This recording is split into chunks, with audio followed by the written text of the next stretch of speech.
எல்லாம் ஈசன் செயல். என் அன்பு குழந்தையே, இதைக் கேட்கத் தொடங்குவதற்கு முன் உன் ஆழ் மனதில் இருந்து என்னை நினைத்து ஓம் நமச்சிவாய் என்று பதிவிட்ட பிறகு இதைக் கேட்கத் தொடங்குங்கள். நான் ஏன் உன்னை காக்க வைக்கிறேன்? என் உயிருக்கும் மேலான அன்பு குழந்தையே, உனது இருண்ட அறையில், யாருமற்ற தனிமையில் நீ சிந்தும் ஒவ்வொரு கண்ணீர் துளியும் நேராக கைலாயத்தில் இருக்கும் என் திருவடிகளையே வந்தடைகின்றன. சிவா, என் குரல் உனக்கு கேட்கவில்லையா? என் வலிகள் உன் கண்களுக்குத் தெரியவில்லையா? நான் படும் துன்பங்களைக் கண்டும் கல்லாய் சமைந்து விட்டாயா? உன்னைத் தவிர எனக்கு வேறு யார் இருக்கிறார்கள்? என்னை ஏன் இப்படி காக்க வைக்கிறாய் என்று ஒவ்வொரு நாளும் ஒவ்வொரு நொடியும் உன் இதயம் கதறுவதை நான் கேட்டுக்கொண்டுதான் இருக்கிறேன். உன் வலியை நான் முழுமையாக உணர்கிறேன் மகனே. நீ தனிமையில் இல்லை. உன் நிழலாக, உன் மூச்சுக் காற்றாக உன்னோடுதான் நான் இருக்கிறேன்.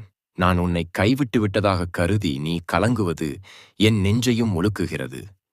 ஆனால் ஒன்றை மட்டும் உன் அடிமனதில் ஆழமாக பதிய வைத்துக்கொள். உன்னை ஈன்ற தாய் உன்னை கைவிட்டாலும் இந்த அகிலத்தை படைத்த நான் உன்னை ஒருபோதும் கைவிட மாட்டேன். நான் உன்னை இவ்வளவு காலம் காக்க வைப்பது உன்னை தண்டிப்பதற்காகவோ உன் மீதுள்ள கோபத்தினாலோ அல்ல. உன்னை முழுமையானவனாக, வலிமையானவனாக மாற்றுவதற்காகவே. ஒரு சிற்பி கரடுமுரடான கல்லை தன் ஒளியால் செதுக்கும்போது அந்த கல்லுக்கு வலிக்கத்தான் செய்யும். என்னை ஏன் இப்படி அடிக்கிறாய்? என்னை விட்டுவிடு என்று அந்த கல் கதறினால் அது வெறும் பாறையாகவேதான் இருக்க முடியும். பலரும் வணங்கும் இறைவனாகவோ அற்புதமான சிற்பமாகவோ மாற முடியாது. அதுபோலத்தான் உன் வாழ்க்கையும். உன்னைச் செதுக்கும் ஒளியாகவே இந்த சோதனைகளையும் காத்திருப்பையும் நான் உன் கைகளில் கொடுத்துள்ளேன். தங்கத்தை நெருப்பில் சுடச் சுடத்தான் அதன் தரம் உயரும், அதன் ஒளியும் கூடும். நீ இப்போது கடந்து கொண்டிருக்கும் இந்த கடினமான பாதை உன் கர்ம வினைகளை எரித்து உன்னை தூய்மையாக்கும் யாக குன்றம்.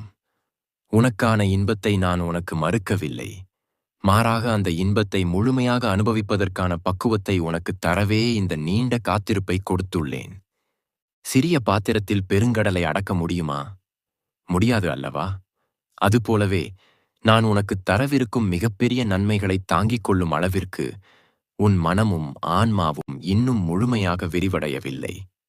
உன்னை அந்த பெரும் வரத்திற்கு தயார்படுத்தவே இந்த காலதாமதம். ஒரு விதையை மண்ணுக்குள் ஆழமாக புதைத்து இருளில் அடைத்து வைத்தால் மட்டுமே அது முளைத்து மாபெரும் விருட்சமாக வளரும். இப்போது நீ இருக்கும் நிலையும் அந்த இருண்ட மண்ணுக்குள் இருக்கும் விதையின் நிலைதான். நீ அழிந்து கொண்டிருக்கவில்லை, ஆழமாக வேர் விட்டு கொண்டிருக்கிறாய் என்பதை புரிந்து கொள். நீ இன்று உனக்கு தேவையானது என்று ஒன்றை என்னிடம் மன்றாடிக் கேட்கிறாய். உனக்கு இன்று எது தேவை என்று நீ நினைக்கிறாயோ அது நாளையே உனக்கு தீராத துயரமாக மாறிவிடக்கூடும். முக்காலமும் உணர்ந்தவன் நான். காலத்தின் சுழற்சியில் நேற்றையும் இன்றையும் நாளையும் கடந்து நிற்பவன் நான். உனக்கு எப்பொழுது, எதை, எப்படி தர வேண்டும் என்ற தெளிவான கணக்கு என்னிடம் மட்டுமே உள்ளது. பச்சிளம் குழந்தை கூர்மையான கத்தியை கேட்டால் தாய் அதை கொடுப்பாளா? குழந்தை அழுதாலும் சரி, அந்த ஆயுதம் குழந்தைக்கு ஆபத்து என்பதால் தாய் அதை கொடுக்க மறுப்பாள். அப்படித்தான் அவசரத்தில் நீ கேட்கும் வரங்கள் உனக்கே பெரும் தடையாகவோ அழிவாகவோ மாறிவிடக்கூடாது என்பதற்காகவே நான் சில நேரங்களில் உனக்கு அதை மறுக்கிறேன், மௌனமாக இருக்கிறேன். என் மௌனம் இப்போது உனக்கு வலியைத் தரலாம். பார்க்கடலை கடைந்த போது முதலில் வெளிவந்தது ஆலகால விஷம்தான். அதன் பிறகே அமிர்தம் வெளிவந்தது. நீ இப்போது அனுபவிப்பது அந்த விஷத்தின் கசப்பைத்தான். பொறுமையோடு காத்திரு. உனக்கான அமிர்தத்தை நான் மிக விரைவில் உன் கைகளில் வழங்குவேன். அந்த மௌனத்திற்கு பின்னால் உனக்கான மிகப்பெரிய நிலையான நல்வாழ்வு ஒளிந்திருக்கிறது என்பதை நீ உறுதியாக நம்ப வேண்டும். உன் கர்ம வினைகளின் தாக்கத்தை நீ குறைத்துக் கொள்ள வேண்டும் என்பதற்காகவே சில கொடிய மனிதர்களையும் சூழ்நிலைகளையும் நீ கடந்து வர அனுமதிக்கிறேன். இந்த சோதனைகளும் காத்திருப்பும் உன் கர்வத்தை அழித்து உன்னை தூய்மையானவனாக மாற்றும் நெருப்பு வளையங்கள். முட்கள் நிறைந்த பாதையில் நீ நடக்கும்போது உன் கால்கள் ரணமடையலாம். ஆனால் அந்த பாதையின் முடிவில் நான் உனக்காக ஒரு மாபெரும் பூஞ்சோலையை அமைத்து வைத்திருக்கிறேன். காத்திருக்கும் நேரம் இருளாகத் தோன்றினாலும் விடியல் என் கைகளிலேயே உள்ளது. ஆகவே மனம் தளராதே என் குழந்தையே, பொறுமையோடு காத்திரு. நீ சிந்திய ஒவ்வொரு துளி கண்ணீருக்கும், நீ அனுபவித்த ஒவ்வொரு வலிகளுக்கும், உன்னுடைய ஒவ்வொரு பெருமூச்சிற்கும் தகுந்த பலனைத் தர வேண்டியது என் முழுமையான பொறுப்பு. உன் வாழ்க்கை என் கைகளில் மிகவும் பத்திரமாக இருக்கிறது. கலங்காதே, என்னை பிடித்துக்கொள். இந்த சிவனை முழுமையாக நம்பியவர்கள் எவரும் வீழ்ந்ததில்லை. நீயும் வீழமாட்டாய். என் ஆருயிர் குழந்தையே, உன் மனப்போராட்டங்களை நான் அறிவேன். சுற்றியுள்ள மனிதர்கள் எல்லாம் உன்னை விட முன்னேறிச் செல்வதைப் போலவும், நீ மட்டும் ஒரு இருண்ட சுழலுக்குள் சிக்கித் தவிப்பது போலவும் உனக்குத் தோன்றுகிறது அல்லவா? எல்லோருக்கும் வாரி வழங்கும் ஈசன் எனக்கு மட்டும் ஏன் இத்தனை சோதனைகளை நான் கொடுக்க வேண்டும்? என் வாழ்நாள் முழுவதும் இப்படியே கண்ணீரிலும் காத்திருப்பிலுமே கழிந்து விடுமா என்ற அச்சம் உன்னை ஒவ்வொரு இரவிலும் தூங்க விடாமல் வதைக்கிறதை நான் பார்த்து கொண்டுதான் இருக்கிறேன். மனித மனம் எப்போதுமே அவசரப்படுகின்ற தன்மை கொண்டது. விதைத்த உடனே அறுவடை செய்ய வேண்டும் என்று துடிக்கிறது. ஆனால் இயற்கையின் விதிகளையும் பிரபஞ்சத்தின் ரகசியங்களையும் முழுமையாக அறிந்தவன் நான். ஒரு சிறு செடி வளர்ந்து பூக்கவே சில மாதங்கள் தேவைப்படும்போது, உன் ஒட்டுமொத்த வாழ்க்கையின் தலையெழுத்தையே மாற்றி எழுத நான் எடுத்துக்கொள்ளும் இந்த சிறு காலதாமதத்தை நீ ஏன் பெரும் சுமையாக கருதுகிறாய்? காத்திருப்பு என்பது வெறுமை அல்ல, அது ஒரு மாபெரும் தவம். ஒரு கம்பளி பூச்சி தன்னை தானே ஒரு கூட்டிற்குள் அடைத்துக்கொண்டு இருளில் யாருமற்ற தனிமையில் கடுமையான வலியை அனுபவிக்கிறது. அந்த இருண்ட கூட்டுக்குள் அது முடங்கிக் கிடக்கும்போது அதன் வாழ்க்கை முடிந்துவிட்டது என்றுதான் உலகம் நினைக்கும். ஆனால் அந்த இருளில்தான், அந்த வலியில்தான் அதற்கு புதிய சிறகுகள் முளைக்கின்றன. அந்த போராட்டமும் காத்திருப்பும் இல்லை என்றால் அதனால் ஒருபோதும் அழகிய வண்ணத்துப் பூச்சியாக வானில் பறக்க முடியாது. கூட்டுக்குள் இருக்கும் அந்த பூச்சிக்கு யாராவது இறக்கப்பட்டு கூட்டை முன்கூட்டியே உடைத்துவிட்டால் அந்த பூச்சியால் பறக்க முடியாமலேயே போய்விடும். அதுபோலவே உனது இந்த இருண்ட காத்திருப்பும் உனக்குச் சிறகுகளை முளைக்கச் செய்யும் ஒரு புனிதமான காலம்தான். நீ வானில் சுதந்திரமாக பறக்க வேண்டும் என்பதற்காகவே உன் வலியை பார்த்தும் நான் சற்று பொறுமையாக இருக்கிறேன். உன்னை முன்கூட்டியே நான் வெளியில் எடுத்தால் இந்த உலகின் கொடிய காற்றுகளை எதிர்கொள்ளும் வலிமை உனக்கு இல்லாமல் போய்விடும். நிலக்கரி பல்லாயிரம் ஆண்டுகள் பூமிக்கு அடியில் கடுமையான அழுத்தத்தையும் வெப்பத்தையும் தாங்கிக் கொண்டால் மட்டுமே ஒளிரும் வைரமாக மாற முடியும். இப்போது உன் மீது சுமத்தப்பட்டிருக்கும் இந்த அழுத்தங்களும் அவமானங்களும் துன்பங்களும் உன்னை வைரமாக மாற்றுவதற்கான என்னுடைய வேலைப்பாடுகளே ஆகும். நீ என் கைகளில் இருக்கும் விலையுயர்ந்த வைரம். உன்னை செதுக்கும் போது எழும் வலிகளைக் கண்டு நீ பின்வாங்கக் கூடாது. பல நேரங்களில் உன் வாழ்வில் நீ நேசித்தவர்கள் உன்னை விட்டு விலகியிருக்கலாம். அல்லது நீ ஆசைப்பட்ட விஷயங்கள் உனக்கு கிடைக்காமல் போயிருக்கலாம். சிவபெருமானை இவ்வளவு நேசித்தும் எனக்கானதை அவர் ஏன் பறிக்கிறார் என்று நீ கோபப்பட்டிருப்பாய். ஆனால் உண்மையைச் சொல்கிறேன் கேள். அவர்கள் யாரும் உனது இந்த புதிய பயணத்திற்கு தகுதியானவர்கள் அல்ல. உனக்கு துரோகம் செய்ய காத்திருந்தவர்களையும் உன் வீழ்ச்சியை விரும்பியவர்களையுமே நான் உன் வாழ்க்கையிலிருந்து அப்புறப்படுத்தினேன். உன் கைகளில் உள்ள கூழாங்கற்களை நான் தட்டிப் பறிப்பது உனக்கு விலை மதிப்பற்ற மாணிக்கங்களை அள்ளி வழங்குவதற்காகவே என்பதை உன் சிற்றறிவு உணர மறுக்கிறது. என்னிடம் நீ வைக்கும் பக்தி ஒருபோதும் வியாபாரமாக இருக்கக்கூடாது. நான் இதை செய்கிறேன், எனக்கு இதைக் கொடு என்று கேட்பது உண்மையான சரணாகதி அல்ல. எல்லாம் வல்ல இறைவனான நான் உனக்கு என்ன தர வேண்டும் என்பதை விட நீ என்னிடம் என்ன கேட்கிறாய் என்பதே உனக்கு முக்கியமாகப் படுகிறது. உனக்கு எது வேண்டும் என்று நீ நினைக்கிறாயோ அது உனக்கு சிறு மகிழ்ச்சியைத் தரலாம். ஆனால் உனக்கு எது தேவை என்று நான் முடிவு செய்கிறேனோ அது உனக்கு சாஸ்வதமான நிரந்தரமான பெருவாழ்வைத் தரும். நீ கேட்கும் அற்பமான விஷயங்களை நான் உடனே கொடுத்துவிட்டால் நீ என்னை தேடுவதை நிறுத்திவிடுவாய். நீ என்னுடனேயே இருக்க வேண்டும், உன் ஆன்மா என்னோடு ஒன்றிணைய வேண்டும் என்பதற்காகவே சில தேவைகளை நான் தள்ளிப் போடுகிறேன். இந்த காத்திருப்பின் மூலமாகவே உன் பக்தி பக்குவமடைகிறது. தேவைகளுக்காக என்னை அழைத்த நீ இப்போது எனக்காகவே என்னை அழைக்கும் நிலைக்கு உயர்ந்து கொண்டிருக்கிறாய். உலகத்தாரின் வார்த்தைகளைக் கேட்டு நீ கலங்காதே. இவன் இத்தனை வருடங்களாக இறைவனை வணங்குகிறானே, இவனுக்கு அவன் என்ன செய்து விட்டான் என்று உன்னைச் சுற்றியுள்ளவர்கள் ஏளனம் செய்யலாம். அவர்கள் உன்னை பார்த்துச் சிரிக்கும் போதெல்லாம் உன் நெஞ்சம் சுக்குநூறாக உடைவதை நான் அறிவேன். உன்னை நோக்கி வீசப்படும் அந்த ஒவ்வொரு ஏளனச் சொல்லும் உன் பொறுமையை சோதிக்கும் நெருப்பு அம்புகள். அவர்கள் பேசுவதைக் கேட்டு நீயும் என் மீது சந்தேகப்பட்டால் அங்கே நீ தோற்றுப் போகிறாய். எவர் என்ன சொன்னாலும் என் சிவபெருமான் எனக்குப் பின்னால் மலை போல் நிற்கிறார். அவர் எனக்கானதைச் சரியான நேரத்தில் வழங்குவார் என்று நீ மௌனமாக புன்னகைக்கப் பழக வேண்டும். உன் மௌனம் அவர்களுக்கு பைத்தியக்காரத்தனமாகத் தெரியலாம், ஆனால் எனக்கது உன் மாபெரும் நம்பிக்கையின் சாட்சியாகத் தெரியும். ஒரு பிரம்மாண்டமான கம்பளத்தை நெய்யும் நெசவாளி நான். நீ அந்த நெசவுத் தறியின் கீழிருந்து பார்க்கிறாய். உனக்கு அங்கு வெறும் முடிச்சுக்களும் அருந்த நூல்களும் குழப்பமான வண்ணங்களும் மட்டுமே தெரியும். அதனால் உன் வாழ்க்கை குழப்பமாக இருப்பதாக நீ நினைக்கிறாய்.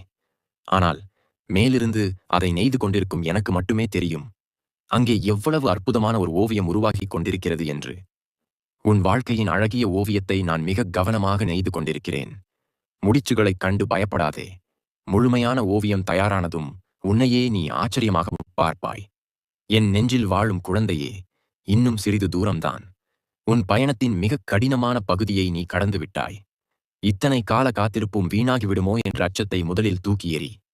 நீ சிந்திய வியர்வையும் கண்ணீரும் கைலாயத்தின் பொக்கிஷக் கணக்கில் சேமித்து வைக்கப்பட்டுள்ளது. உன் கால்களில் குத்திய முட்களையெல்லாம் மலர்களாக மாற்றி உன் பாதையில் தூவுவதற்காகவே நான் காத்திருக்கிறேன். என் கைகளை இன்னும் இறுக்கமாக பற்றிக்கொள். நான் உன்னை ஒருபோதும் விழவிட மாட்டேன். நான் ஏன் உன்னை காக்க வைக்கிறேன்?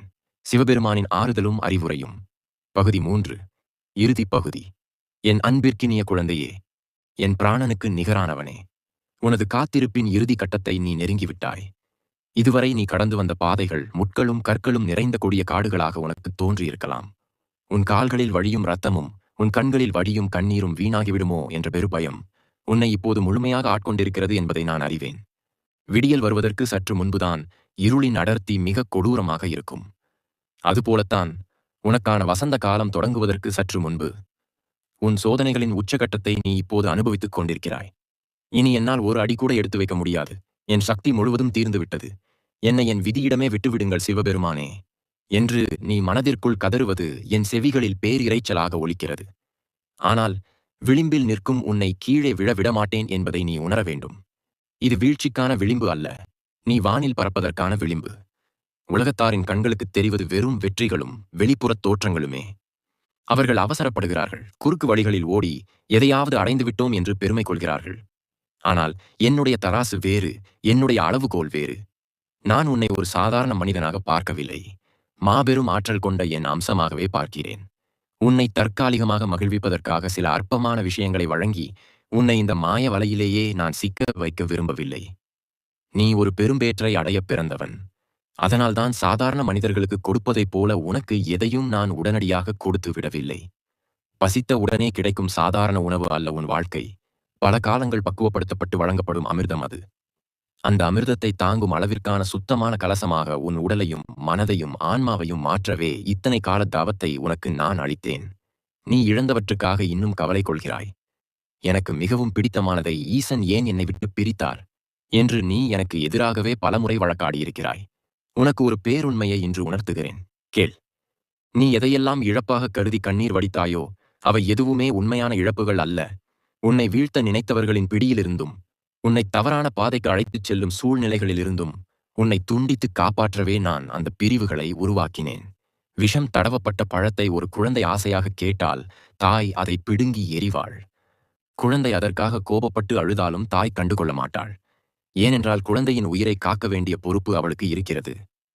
அதைப்போலவே எந்தெந்த மனிதர்களும் எந்தெந்த பொருட்களும் உனக்கு காலப்போக்கில் விஷமாக மாறுமோ அவற்றை உன் வாழ்க்கையிலிருந்து நான் வேரோடு பிடுங்கி எறிந்தேன். உனக்கு நல்லது செய்வதற்காகவே நான் உனக்கு கெட்டவனாகத் தெரிந்தேன். இயற்கையை பார் என் மகனே. ஒரு பிரம்மாண்டமான ஆலமரம் ஒரே இரவில் முளைத்து விடுவதில்லை. அது பல மாதங்கள் இருண்ட பூமிக்கு அடியில் தன் ஆணிவேரை ஆழமாக பதிக்கப் போராடுகிறது. மேலே இருந்து பார்ப்பவர்களுக்கு அங்கே ஒன்றும் நடப்பதாக தெரியாது. ஆனால் பூமிக்கு அடியில் அந்த விதை பெரும் தவத்தில் ஈடுபட்டிருக்கிறது. வேர்கள் எவ்வளவு ஆழமாகச் செல்கிறதோ அவ்வளவு வலிமையாக அந்த மரம் எந்த ஒரு புயலையும் தாங்கி நிற்கும். உன்னுடைய இந்த நீண்ட காத்திருப்பும் அந்த அணிவேரை பதிக்கும் காலம்தான். நீ மற்றவர்களை விட பின்தங்கிவிட்டாய் என்று ஒருபோதும் நினைக்காதே. நீ பின்தங்கவில்லை. ஆழமாக வேரூன்றிக் கொண்டிருக்கிறாய். நாளை வீசப்போகும் எப்பேற்பட்ட சூறாவளியிலும் நீ அசைக்க முடியாத பெருவிருட்சமாக நிற்பாய். இந்த காத்திருப்பின் மூலம் உனக்குள் ஒரு மாபெரும் மாற்றத்தை நான் நிகழ்த்தியிருக்கிறேன் என்பதை நீயே சற்று திரும்பி பார்த்தால் உணர்வாய். முன்பு போல் நீ இப்போது அற்பமான விஷயங்களுக்காக கோபப்படுவதில்லை. தேவையற்ற மனிதர்களின் ஏளனப் பேச்சுக்களுக்கு நீ இப்போது பதிலடி கொடுப்பதில்லை. மாறாக அமைதியை கையாளக் கற்றுக்கொண்டாய். உனக்குள் இருந்த ஆணவமும் கர்வமும் எரிந்து சாம்பலாகி இப்போது முழுமையான பொறுமையும் பணிவும் உன்னை அலங்கரிக்கத் தொடங்கியுள்ளன. இதுதான் எனக்கு தேவையானது. உன்னை சுற்றியுள்ள உலகம் உன்னை பார்த்து நகைக்கலாம். இவன் இத்தனை வருடங்களாக ஈசனை நம்பி கிடக்கிறானே, இவனுக்கு என்ன கிடைத்து விட்டது என்று உன்னை கேலி செய்யலாம். அந்த வார்த்தைகள் உன் நெஞ்சில் ஈட்டியாக பாய்வதையும் நான் அறிவேன். ஆனால் நீ அவர்களுக்கு பதில் சொல்ல வேண்டாம். உன் மௌனமே அவர்களுக்கு மிகப்பெரிய பதிலாக அமையட்டும். அவர்களுக்கான பதிலை உன்னை மாபெரும் சிம்மாசனத்தில் அமர வைத்து என் செயலின் மூலமாக நான் சொல்லுவேன். உனக்கு உலகியல் சார்ந்த பொருட்களை தருவதற்காக மட்டும் நான் உன்னை காக்க வைக்கவில்லை. உனக்குள் இருக்கும் என்னை நீ முழுமையாக உணர்ந்து கொள்ள வேண்டும் என்பதற்காகவே இந்தச் சோதனை. மனிதர்களின் காலடியில் சென்று கையேந்தி நிற்கும் நிலையை உனக்கு நான் தரவே மாட்டேன். உன் கவலைகளின் மூட்டையை முழுவதும் என் கைலாயத்தின் வாசலிலேயே இறக்கி வைத்துவிடு.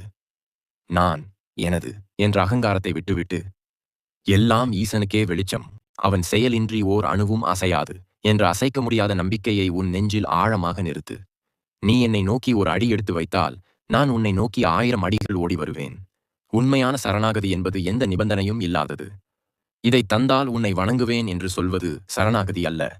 நீ எதை தந்தாலும் தராவிட்டாலும் நீயே என் தஞ்சம் என்று என் பாதங்களை இறுக்கமாக பற்றிக் கொள்வதுதான் உண்மையான சரணாகதி. அந்த சரணாகதியை நீ அடைந்துவிட்டாய் என்பதை நான் முழுமையாக ஏற்றுக்கொண்டேன். எனவே என் அருமை குழந்தையே, உன் முகத்தில் படிந்திருக்கும் சோகத்தின் சாயலை உடனடியாக துடைத்தேறி வீழ்ந்து கிடந்தது போதும், எழுந்து நில் என் சிம்மமே. இனி உன் வாழ்வில் இருளுக்கு இடமில்லை. உன் ஒவ்வொரு கண்ணீர் துளிக்கும் பல 1000 மடங்கு நன்மைகளை நான் வாரி வழங்கப் போகிறேன். நான் உனக்கு கொடுக்கப் போகும் பரிசுகள் சாதாரணமானதாக இருக்காது.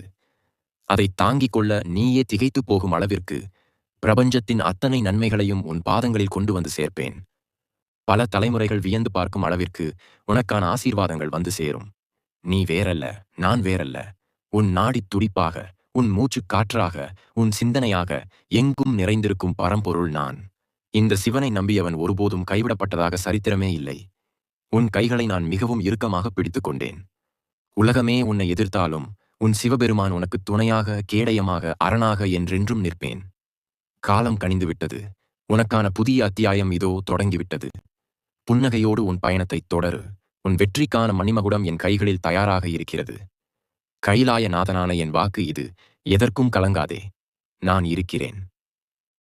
இன்னும் உனக்கான பதில் கிடைக்கவில்லை என்று தோன்றினால் இதை மறுபடியும் ஒரு முறை கேள். எல்லாம் ஈசன் செயல். என் அன்பு குழந்தையே, இதை கேட்கத் தொடங்குவதற்கு முன் உன் ஆழ் மனதில் இருந்து என்னை நினைத்து ஓம் நமச்சிவாய் என்று பதிவிட்ட பிறகு இதை கேட்கத் தொடங்குங்கள். நான் ஏன் உன்னை காக்க வைக்கிறேன்? என் உயிருக்கும் மேலான அன்பு குழந்தையே, உனது இருண்ட அறையில், யாருமற்ற தனிமையில் நீ சிந்தும் ஒவ்வொரு கண்ணீர் துளியும் நேராக கைலாயத்தில் இருக்கும் என் திருவடிகளையே வந்தடைகின்றன. சிவா, என் குரல் உனக்கு கேட்கவில்லையா? என் வலிகள் உன் கண்களுக்குத் தெரியவில்லையா? நான் படும் துன்பங்களைக் கண்டும் கல்லாய் சமைந்து விட்டாயா? உன்னைத் தவிர எனக்கு வேறு யார் இருக்கிறார்கள்? என்னை ஏன் இப்படி காக்க வைக்கிறாய் என்று ஒவ்வொரு நாளும் ஒவ்வொரு நொடியும் உன் இதயம் கதறுவதை நான் கேட்டுக்கொண்டுதான் இருக்கிறேன். உன் வலியை நான் முழுமையாக உணர்கிறேன் மகனே. நீ தனிமையில் இல்லை. உன் நிழலாக, உன் மூச்சுக் காற்றாக உன்னோடுதான் நான் இருக்கிறேன். நான் உன்னை கைவிட்டு விட்டதாக கருதி நீ கலங்குவது என் நெஞ்சையும் ஒழுக்குகிறது. ஆனால் ஒன்றை மட்டும் உன் அடிமனதில் ஆழமாக பதிய வைத்துக்கொள். உன்னை ஈன்ற தாய் உன்னை கைவிட்டாலும் இந்த அகிலத்தை படைத்த நான் உன்னை ஒருபோதும் கைவிட மாட்டேன். நான் உன்னை இவ்வளவு காலம் காக்க வைப்பது உன்னை தண்டிப்பதற்காகவோ உன் மீதுள்ள கோபத்தினாலோ அல்ல. உன்னை முழுமையானவனாக, வலிமையானவனாக மாற்றுவதற்காகவே. ஒரு சிற்பி கரடுமுரடான கல்லை தன் ஒளியால் செதுக்கும்போது அந்த கல்லுக்கு வலிக்கத்தான் செய்யும். என்னை ஏன் இப்படி அடிக்கிறாய், என்னை விட்டுவிடு என்று அந்த கல் கதறினால் அது வெறும் பாறையாகவேதான் இருக்க முடியும். பலரும் வணங்கும் இறைவனாகவோ அற்புதமான சிற்பமாகவோ மாற முடியாது. அதுபோலத்தான் உன் வாழ்க்கையும். உன்னைச் செதுக்கும் ஒளியாகவே இந்த சோதனைகளையும் காத்திருப்பையும் நான் உன் கைகளில் கொடுத்துள்ளேன். தங்கத்தை நெருப்பில் சுடச் சுடத்தான் அதன் தரம் உயரும், அதன் ஒளியும் கூடும்.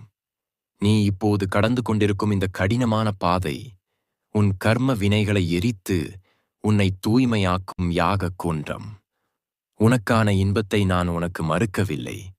மாறாக அந்த இன்பத்தை முழுமையாக அனுபவிப்பதற்கான பக்குவத்தை உனக்கு தரவே இந்த நீண்ட காத்திருப்பை கொடுத்துள்ளேன். சிறிய பாத்திரத்தில் பெருங்கடலை அடக்க முடியுமா? முடியாது அல்லவா?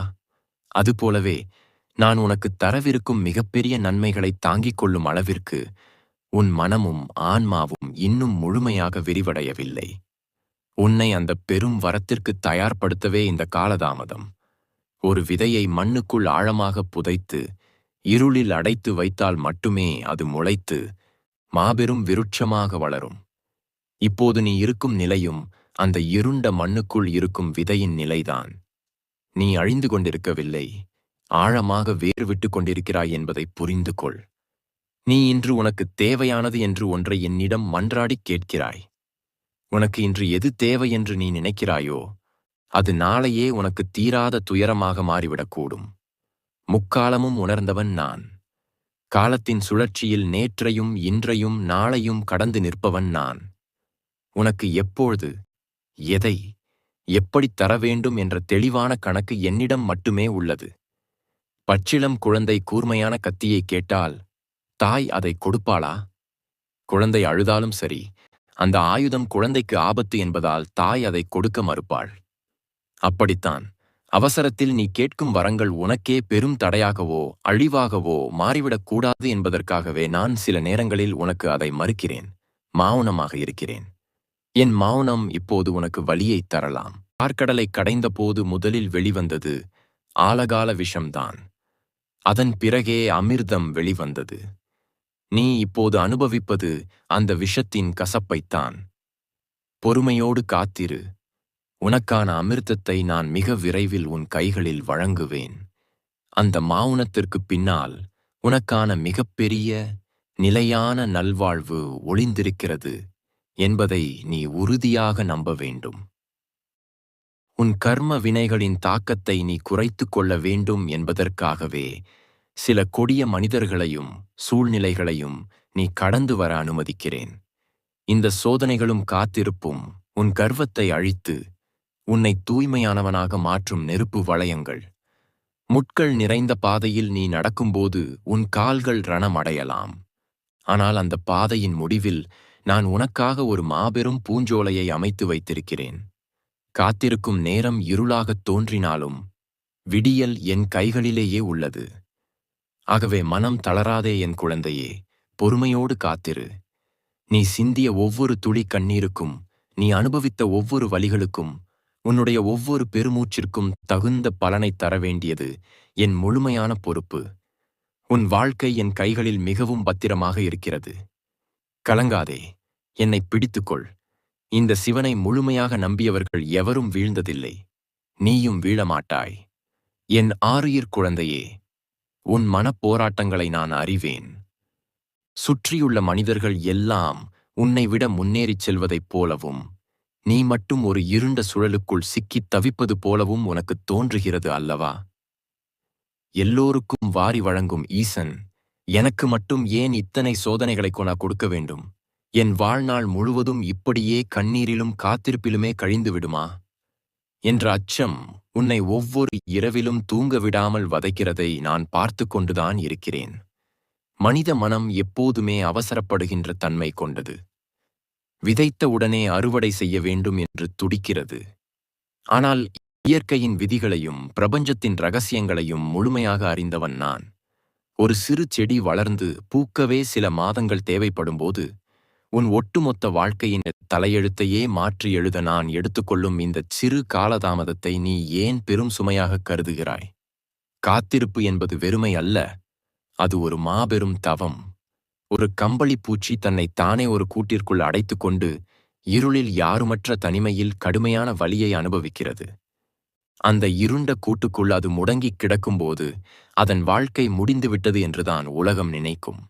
ஆனால் அந்த இருளில்தான், அந்த வலியில்தான் அதற்கு புதிய சிறகுகள் முளைக்கின்றன. அந்த போராட்டமும் காத்திருப்பும் இல்லை என்றால் அதனால் ஒருபோதும் அழகிய வண்ணத்துப் பூச்சியாக வானில் பறக்க முடியாது. கூட்டுக்குள் இருக்கும் அந்த பூச்சிக்கு யாராவது இறக்கப்பட்டு கூட்டை முன்கூட்டியே உடைத்துவிட்டால் அந்த பூச்சியால் பறக்க முடியாமலேயே போய்விடும். அதுபோலவே உனது இந்த இருண்ட காத்திருப்பும் உனக்குச் சிறகுகளை முளைக்கச் செய்யும் ஒரு புனிதமான காலம்தான். நீ வானில் சுதந்திரமாக பறக்க வேண்டும் என்பதற்காகவே உன் வலியை பார்த்தும் நான் சற்று பொறுமையாக இருக்கிறேன். உன்னை முன்கூட்டியே நான் வெளியில் எடுத்தால் இந்த உலகின் கொடிய காற்றுகளை எதிர்கொள்ளும் வலிமை உனக்கு இல்லாமல் போய்விடும். நிலக்கரி பல்லாயிரம் ஆண்டுகள் பூமிக்கு அடியில் கடுமையான அழுத்தத்தையும் வெப்பத்தையும் தாங்கிக் கொண்டால் மட்டுமே ஒளிரும் வைரமாக மாற முடியும். இப்போது உன் மீது சுமத்தப்பட்டிருக்கும் இந்த அழுத்தங்களும் அவமானங்களும் துன்பங்களும் உன்னை வைரமாக மாற்றுவதற்கான என்னுடைய வேலைப்பாடுகளே ஆகும். நீ என் கைகளில் இருக்கும் விலையுயர்ந்த வைரம். உன்னை செதுக்கும் போது எழும் வலிகளைக் கண்டு நீ பின்வாங்கக் கூடாது. பல நேரங்களில் உன் வாழ்வில் நீ நேசித்தவர்கள் உன்னை விட்டு விலகியிருக்கலாம். அல்லது நீ ஆசைப்பட்ட விஷயங்கள் உனக்கு கிடைக்காமல் போயிருக்கலாம். சிவபெருமானை இவ்வளவு நேசித்தும் எனக்கானதை அவர் ஏன் பறிக்கிறார் என்று நீ கோபப்பட்டிருப்பாய். ஆனால் உண்மையைச் சொல்கிறேன் கேள்.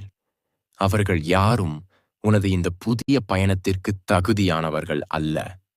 உனக்கு துரோகம் செய்ய காத்திருந்தவர்களையும் உன் வீழ்ச்சியை விரும்பியவர்களையுமே நான் உன் வாழ்க்கையிலிருந்து அப்புறப்படுத்தினேன். உன் கைகளில் உள்ள கூழாங்கற்களை நான் தட்டிப் பறிப்பது உனக்கு விலை மதிப்பற்ற மாணிக்கங்களை அள்ளி வழங்குவதற்காகவே என்பதை உன் சிற்றறிவு உணர மறுக்கிறது. என்னிடம் நீ வைக்கும் பக்தி ஒருபோதும் வியாபாரமாக இருக்கக்கூடாது. நான் இதை செய்கிறேன், எனக்கு இதை கொடு என்று கேட்பது உண்மையான சரணாகதி அல்ல. எல்லாம் வல்ல இறைவனான நான் உனக்கு என்ன தர வேண்டும் என்பதை விட நீ என்னிடம் என்ன கேட்கிறாய் என்பதே உனக்கு முக்கியமாகப் படுகிறது. உனக்கு எது வேண்டும் என்று நீ நினைக்கிறாயோ அது உனக்கு சிறு மகிழ்ச்சியை தரலாம். ஆனால் உனக்கு எது தேவை என்று நான் முடிவு செய்கிறேனோ அது உனக்கு சாஸ்வதமான நிரந்தரமான பெருவாழ்வை தரும். நீ கேட்கும் அற்பமான விஷயங்களை நான் உடனே கொடுத்துவிட்டால் நீ என்னை தேடுவதை நிறுத்திவிடுவாய். நீ என்னுடனேயே இருக்க வேண்டும், உன் ஆன்மா என்னோடு ஒன்றிணைய வேண்டும் என்பதற்காகவே சில தேவைகளை நான் தள்ளி போடுகிறேன். இந்த காத்திருப்பின் மூலமாகவே உன் பக்தி பக்குவமடைகிறது. தேவைகளுக்காக என்னை அழைத்த நீ இப்போது எனக்காகவே என்னை அழைக்கும் நிலைக்கு உயர்ந்து கொண்டிருக்கிறாய். உலகத்தாரின் வார்த்தைகளைக் கேட்டு நீ கலங்காதே. இவன் இத்தனை வருடங்களாக இறைவனை வணங்குகிறானே, இவனுக்கு அவன் என்ன செய்து விட்டான் என்று உன்னைச் சுற்றியுள்ளவர்கள் ஏளனம் செய்யலாம். அவர்கள் உன்னை பார்த்துச் சிரிக்கும் போதெல்லாம் உன் நெஞ்சம் சுக்குநூறாக உடைவதை நான் அறிவேன். உன்னை நோக்கி வீசப்படும் அந்த ஒவ்வொரு ஏளனச் சொல்லும் உன் பொறுமையை சோதிக்கும் நெருப்பு அம்புகள். அவர்கள் பேசுவதைக் கேட்டு நீயும் என் மீது சந்தேகப்பட்டால் அங்கே நீ தோற்றுப்போகிறாய். எவர் என்ன சொன்னாலும் என் சிவபெருமான் எனக்கு பின்னால் மலை போல் நிற்கிறார், அவர் எனக்கானதைச் சரியான நேரத்தில் வழங்குவார் என்று நீ மௌனமாக புன்னகைக்கப் பழக வேண்டும். உன் மௌனம் அவர்களுக்கு பைத்தியக்காரத்தனமாகத் தெரியலாம், ஆனால் எனக்கது உன் மாபெரும் நம்பிக்கையின் சாட்சியாகத் தெரியும். ஒரு பிரம்மாண்டமான கம்பளத்தை நெய்யும் நெசவாளி நான். நீ அந்த நெசவுத் தறியின் கீழிருந்து பார்க்கிறாய். உனக்கு அங்கு வெறும் முடிச்சுக்களும் அருந்த நூல்களும் குழப்பமான வண்ணங்களும் மட்டுமே தெரியும். அதனால் உன் வாழ்க்கை குழப்பமாக இருப்பதாக நீ நினைக்கிறாய். ஆனால் மேலிருந்து அதை நெய்து கொண்டிருக்கும் எனக்கு மட்டுமே தெரியும் அங்கே எவ்வளவு அற்புதமான ஒரு ஓவியம் உருவாகிக் கொண்டிருக்கிறது என்று. உன் வாழ்க்கையின் அழகிய ஓவியத்தை நான் மிக கவனமாக நெய்து கொண்டிருக்கிறேன். முடிச்சுகளைக் கண்டு பயப்படாதே. முழுமையான ஓவியம் தயாரானதும் உன்னையே நீ ஆச்சரியமாக பார்ப்பாய். என் நெஞ்சில் வாழும் குழந்தையே, இன்னும் சிறிது தூரம்தான். உன் பயணத்தின் மிக கடினமான பகுதியை நீ கடந்துவிட்டாய். இத்தனை கால காத்திருப்பும் வீணாகிவிடுமோ என்ற அச்சத்தை முதலில் தூக்கி எறி. நீ சிந்திய வியர்வையும் கண்ணீரும் கைலாயத்தின் பொக்கிஷக் கணக்கில் சேமித்து வைக்கப்பட்டுள்ளது. உன் கால்களில் குத்திய முட்களையெல்லாம் மலர்களாக மாற்றி உன் பாதையில் தூவுவதற்காகவே நான் காத்திருக்கிறேன். என் கைகளை இன்னும் இறுக்கமாக பற்றிக்கொள். நான் உன்னை ஒருபோதும் விழவிட மாட்டேன். நான் ஏன் உன்னை காக்க வைக்கிறேன்? சிவபெருமானின் ஆறுதலும் அறிவுரையும். பகுதி 3. இறுதிப் பகுதி. என் அன்பிற்கினிய குழந்தையே, என் பிராணனுக்கு நிகரானவனே, உனது காத்திருப்பின் இறுதி கட்டத்தை நீ நெருங்கிவிட்டாய். இதுவரை நீ கடந்து வந்த பாதைகள் முட்களும் கற்களும் நிறைந்த கொடிய காடுகளாக உனக்கு தோன்றியிருக்கலாம். உன் கால்களில் வழியும் இரத்தமும் உன் கண்களில் வடியும் கண்ணீரும் வீணாகிவிடுமோ என்ற பெருபயம் உன்னை இப்போது முழுமையாக ஆட்கொண்டிருக்கிறது என்பதை நான் அறிவேன். விடியல் வருவதற்கு சற்று முன்புதான் இருளின் அடர்த்தி மிக கொடூரமாக இருக்கும். அதுபோலத்தான் உனக்கான வசந்த காலம் தொடங்குவதற்கு சற்று முன்பு உன் சோதனைகளின் உச்சகட்டத்தை நீ இப்போது அனுபவித்துக் கொண்டிருக்கிறாய். இனி என்னால் ஒரு அடி கூட எடுத்து வைக்க முடியாது. என் சக்தி முழுவதும் தீர்ந்துவிட்டது. என்னை என் விதியிடமே விட்டுவிடுங்கள் சிவபெருமானே என்று நீ மனதிற்குள் கதறுவது என் செவிகளில் பேரிரைச்சலாக ஒலிக்கிறது. ஆனால் விளிம்பில் நிற்கும் உன்னை கீழே விழ விடமாட்டேன் என்பதை நீ உணர வேண்டும். இது வீழ்ச்சிக்கான விளிம்பு அல்ல, நீ வானில் பறப்பதற்கான விளிம்பு. உலகத்தாரின் கண்களுக்குத் தெரிவது வெறும் வெற்றிகளும் வெளிப்புறத் தோற்றங்களுமே. அவர்கள் அவசரப்படுகிறார்கள், குறுக்கு வழிகளில் ஓடி எதையாவது அடைந்துவிட்டோம் என்று பெருமை கொள்கிறார்கள். ஆனால் என்னுடைய தராசு வேறு, என்னுடைய அளவுகோல் வேறு. நான் உன்னை ஒரு சாதாரண மனிதனாக பார்க்கவில்லை, மாபெரும் ஆற்றல் கொண்ட என் அம்சமாகவே பார்க்கிறேன். உன்னை தற்காலிகமாக மகிழ்விப்பதற்காக சில அற்பமான விஷயங்களை வழங்கி உன்னை இந்த மாய வலையிலேயே நான் சிக்க வைக்க விரும்பவில்லை. நீ ஒரு பெரும்பேற்றை அடையப் பிறந்தவன். அதனால்தான் சாதாரண மனிதர்களுக்கு கொடுப்பதைப் போல உனக்கு எதையும் நான் உடனடியாக கொடுத்து விடவில்லை. பசித்த உடனே கிடைக்கும் சாதாரண உணவு அல்ல உன் வாழ்க்கை. பல காலங்கள் பக்குவப்படுத்தப்பட்டு வழங்கப்படும் அமிர்தம் அது. அந்த அமிர்தத்தை தாங்கும் அளவிற்கான சுத்தமான கலசமாக உன் உடலையும் மனதையும் ஆன்மாவையும் மாற்றவே இத்தனை கால தவத்தை உனக்கு நான் அளித்தேன். நீ இழந்தவற்றுக்காக இன்னும் கவலை கொள்கிறாய். எனக்கு மிகவும் பிடித்தமானதை ஈசன் ஏன் என்னை விட்டு பிரித்தார் என்று நீ எனக்கு எதிராகவே பலமுறை வழக்காடியிருக்கிறாய். உனக்கு ஒரு பேருண்மையை இன்று உணர்த்துகிறேன், கேள். நீ எதையெல்லாம் இழப்பாக கருதி கண்ணீர் வடித்தாயோ அவை எதுவுமே உண்மையான இழப்புகள் அல்ல. உன்னை வீழ்த்த நினைத்தவர்களின் பிடியிலிருந்தும் உன்னை தவறான பாதைக்கு அழைத்துச் செல்லும் சூழ்நிலைகளிலிருந்தும் உன்னை துண்டித்து காப்பாற்றவே நான் அந்த பிரிவுகளை உருவாக்கினேன். விஷம் தடவப்பட்ட பழத்தை ஒரு குழந்தை ஆசையாக கேட்டால் தாய் அதை பிடுங்கி எறிவாள். குழந்தை அதற்காக கோபப்பட்டு அழுதாலும் தாய் கண்டுகொள்ள மாட்டாள். ஏனென்றால் குழந்தையின் உயிரை காக்க வேண்டிய பொறுப்பு அவளுக்கு இருக்கிறது. அதை போலவே எந்தெந்த மனிதர்களும் எந்தெந்த பொருட்களும் உனக்கு காலப்போக்கில் விஷமாக மாறுமோ அவற்றை உன் வாழ்க்கையிலிருந்து நான் வேரோடு பிடுங்கி எறிந்தேன். உனக்கு நல்லது செய்வதற்காகவே நான் உனக்கு கெட்டவனாகத் தெரிந்தேன். இயற்கையை பார் என் மகனே. ஒரு பிரம்மாண்டமான ஆலமரம் ஒரே இரவில் முளைத்து விடுவதில்லை. அது பல மாதங்கள் இருண்ட பூமிக்கு அடியில் தன் ஆணிவேரை ஆழமாக பதிக்கப் போராடுகிறது. மேலே இருந்து பார்ப்பவர்களுக்கு அங்கே ஒன்றும் நடப்பதாக தெரியாது. ஆனால் பூமிக்கு அடியில் அந்த விதை பெரும் தவத்தில் ஈடுபட்டிருக்கிறது. வேர்கள் எவ்வளவு ஆழமாகச் செல்கிறதோ அவ்வளவு வலிமையாக அந்த மரம் எந்த ஒரு புயலையும் தாங்கி நிற்கும். உன்னுடைய இந்த நீண்ட காத்திருப்பும் அந்த அணிவேரை பதிக்கும் காலம்தான். நீ மற்றவர்களை விட பின்தங்கிவிட்டாய் என்று ஒருபோதும் நினைக்காதே. நீ பின்தங்கவில்லை, ஆழமாக வேர் ஊன்றிக் கொண்டிருக்கிறாய். நாளை வீசப்போகும் எப்பேற்பட்ட சூறாவளியிலும் நீ அசைக்க முடியாத பெருவிருட்சமாக நிற்பாய். இந்த காத்திருப்பின் மூலம் உனக்குள் ஒரு மாபெரும் மாற்றத்தை நான் நிகழ்த்தியிருக்கிறேன் என்பதை நீயே சற்று திரும்பி பார்த்தால் உணர்வாய். முன்பு போல் நீ இப்போது அற்பமான விஷயங்களுக்காக கோபப்படுவதில்லை. தேவையற்ற மனிதர்களின் ஏளனப் பேச்சுக்களுக்கு நீ இப்போது பதிலடி கொடுப்பதில்லை. மாறாக அமைதியை கையாளக் கற்றுக்கொண்டாய். உனக்குள் இருந்த ஆணவமும் கர்வமும் எரிந்து சாம்பலாகி இப்போது முழுமையான பொறுமையும் பணிவும் உன்னை அலங்கரிக்கத் தொடங்கியுள்ளன. இதுதான் எனக்கு தேவையானது. உன்னை சுற்றியுள்ள உலகம் உன்னை பார்த்து நகைக்கலாம். இவன் இத்தனை வருடங்களாக ஈசனை நம்பி கிடக்கிறானே, இவனுக்கு என்ன கிடைத்து விட்டது என்று உன்னை கேலி செய்யலாம். அந்த வார்த்தைகள் உன் நெஞ்சில் ஈட்டியாக பாய்வதையும் நான் அறிவேன். ஆனால் நீ அவர்களுக்கு பதில் சொல்ல வேண்டாம். உன் மௌனமே அவர்களுக்கு மிகப்பெரிய பதிலாக அமையட்டும். அவர்களுக்கான பதிலை உன்னை மாபெரும் சிம்மாசனத்தில் அமர வைத்து என் செயலின் மூலமாக நான் சொல்லுவேன். உனக்கு உலகியல் சார்ந்த பொருட்களை தருவதற்காக மட்டும் நான் உன்னை காக்க வைக்கவில்லை. உனக்குள் இருக்கும் என்னை நீ முழுமையாக உணர்ந்து கொள்ள வேண்டும் என்பதற்காகவே இந்தச் சோதனை. மனிதர்களின் காலடியில் சென்று கையேந்தி நிற்கும் நிலையை உனக்கு நான் தரவே மாட்டேன். உன் கவலைகளின் மூட்டையை முழுவதும் என் கைலாயத்தின் வாசலிலேயே இறக்கி வைத்துவிடு. நான் எனது என்ற அகங்காரத்தை விட்டுவிட்டு எல்லாம் ஈசனுக்கே வெளிச்சம், அவன் செயலின்றி ஓர் அணுவும் அசையாது என்ற அசைக்க முடியாத நம்பிக்கையை உன் நெஞ்சில் ஆழமாக நிறுத்து. நீ என்னை நோக்கி ஒரு அடி எடுத்து வைத்தால் நான் உன்னை நோக்கி 1000 அடிகள் ஓடி வருவேன். உண்மையான சரணாகதி என்பது எந்த நிபந்தனையும் இல்லாதது. இதை தந்தால் உன்னை வணங்குவேன் என்று சொல்வது சரணாகதி அல்ல. நீ எதை தந்தாலும் தராவிட்டாலும் நீயே என் தஞ்சம் என்று என் பாதங்களை இறுக்கமாக பற்றிக் கொள்வதுதான் உண்மையான சரணாகதி. அந்தச் சரணாகதியை நீ அடைந்து விட்டாய் என்பதை நான் முழுமையாக ஏற்றுக்கொண்டேன். எனவே என் அருமை குழந்தையே, உன் முகத்தில் படிந்திருக்கும் சோகத்தின் சாயலை உடனடியாக துடைத்தேறி வீழ்ந்து கிடந்தது போதும், எழுந்து நில் என் சிம்மமே. இனி உன் வாழ்வில் இருளுக்கு இடமில்லை. உன் ஒவ்வொரு கண்ணீர் துளிக்கும் பல ஆயிரம் மடங்கு நன்மைகளை நான் வாரி வழங்கப் போகிறேன். நான் உனக்கு கொடுக்கப் போகும் பரிசுகள் சாதாரணமானதாக இருக்காது. அதை தாங்கிக் கொள்ள நீயே திகைத்துப் போகும் அளவிற்கு பிரபஞ்சத்தின் அத்தனை நன்மைகளையும் உன் பாதங்களில் கொண்டு வந்து சேர்ப்பேன். பல தலைமுறைகள் வியந்து பார்க்கும் அளவிற்கு உனக்கான ஆசீர்வாதங்கள் வந்து சேரும். நீ வேறல்ல, நான் வேறல்ல. உன் நாடித் துடிப்பாக, உன் மூச்சுக் காற்றாக, உன் சிந்தனையாக எங்கும் நிறைந்திருக்கும் பரம்பொருள் நான். இந்த சிவனை நம்பியவன் ஒருபோதும் கைவிடப்பட்டதாக சரித்திரமே இல்லை.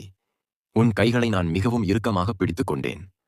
உலகமே உன்னை எதிர்த்தாலும் உன் சிவபெருமான் உனக்கு துணையாக, கேடயமாக, அரணாக என்றென்றும் நிற்பேன். காலம் கனிந்துவிட்டது.